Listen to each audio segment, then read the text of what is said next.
Hey guys, what's up? I'm here with a review of a science fiction horror film from 1980 directed by Jeffrey Bloom, director of Flowers in the Attic, which was a film that I absolutely loved. And tonight's movie is Blood Beach. This movie, from the trailers and from from a little bit of research I've done about it before going into it, it's basically about a beach or something like living within the sand of a beach eating people alive. So this basically is a movie about a beach that eats people alive. The film opens with credits, and this film is incredibly grainy. It looks bad, but anyway. The credits continue and they end with a guy walking to the beach that he lives across the street from, and then this woman tries to talk to him, but her dog barks over her, and suddenly she's sinking into the sand and she's gone. And then the annoying dog is still fucking barking.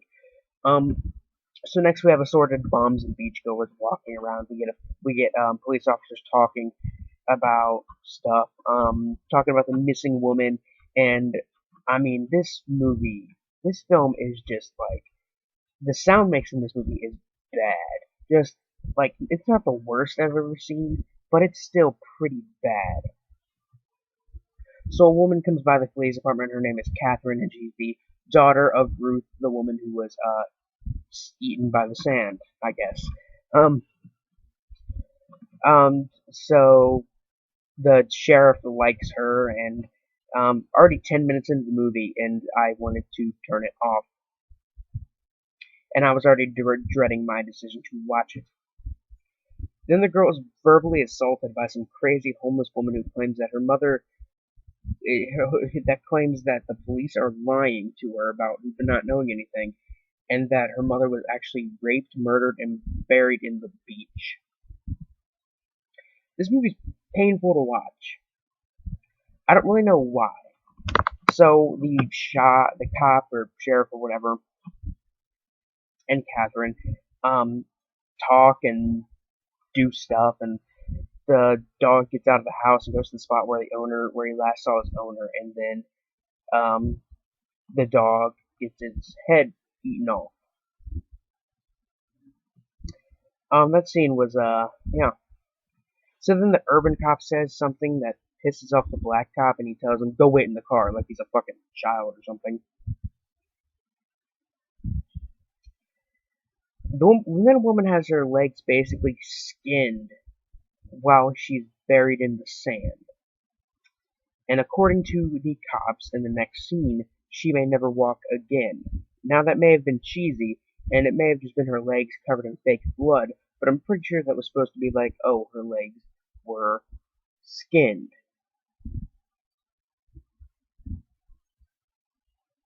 So, yeah. There's a warrant out for the arrest of whoever murdered the woman, and there's even a warrant out by ASPCA, I guess, for to find out whoever killed the dog. Um, Catherine is still being harassed by the homeless woman. A reporter talks to a group of kids, and they claim that a creature in the sand did it, and then they reference the movie title. And then I was sick of the movie, and that was like the 20 or so minute mark. Blood Beach is not what you would expect from a film that is basically about a beach in California that eats people. Now, I know what is actually going on in the film. I watched it all the way to the end, and the film is still bad. Um, I mean, even bad by my standards, and my standards are low. To quote Otis Driftwood from Devil's Rejects, my standards are so low. My standards are low, so that way I'm never disappointed.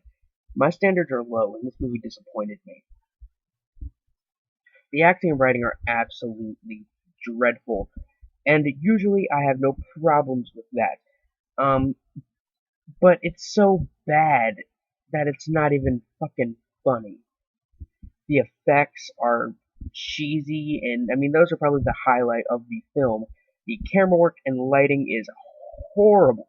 Just horrible. There are scenes where it'll be bright out and it'll be way too bright, or it'll be dark out and be way too dark. And that may not be the fault of whoever was in charge of the lighting. Um that may be the fault of whoever, you know, or the cameraman for tampering with the video or whatever. It may just be the quality of the film. I don't know. It's an old grainy film that's scarce and it's rare and you can't find it anywhere. So yeah. Um there are scenes where it's too dark, but then there are scenes that are still pretty watchable and they look kind of nice, but then they just go to scenes that aren't. It's a really almost unwatchable film. Um, the dialogue, and it's one of those films where the sound mix sucks so bad that the dialogue is really low and low quality and low volume, and then it just sucks.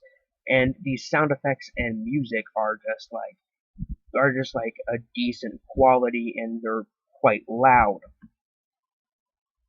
Similar to Monster'd, this film should have been B-movie gold, cult film gold. I should have loved this film, but instead it was what Monster'd was, a pile of human digestive end product.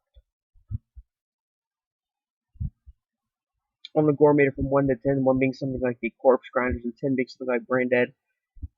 This movie's a 5. A severed penis here, headless dog there, eyeball over there, and that's this film. And really, that's just what makes up the gore in the film. Blood Beach is really an all-around bad movie, even by my standards, as I've said before. It is very bad. It does have its rare and very short moments of goofy cheesiness that I actually enjoyed watching.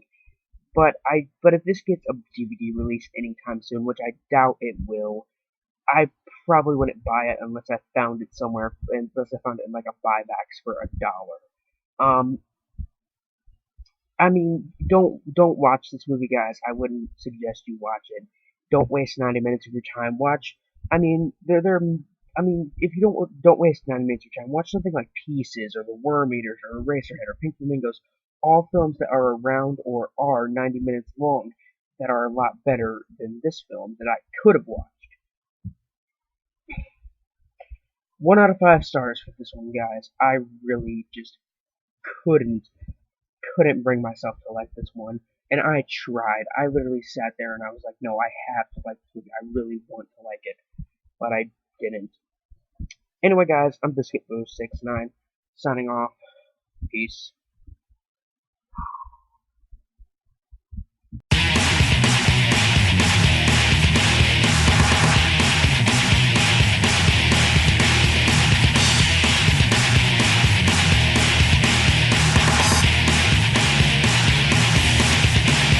You're listening to a demo for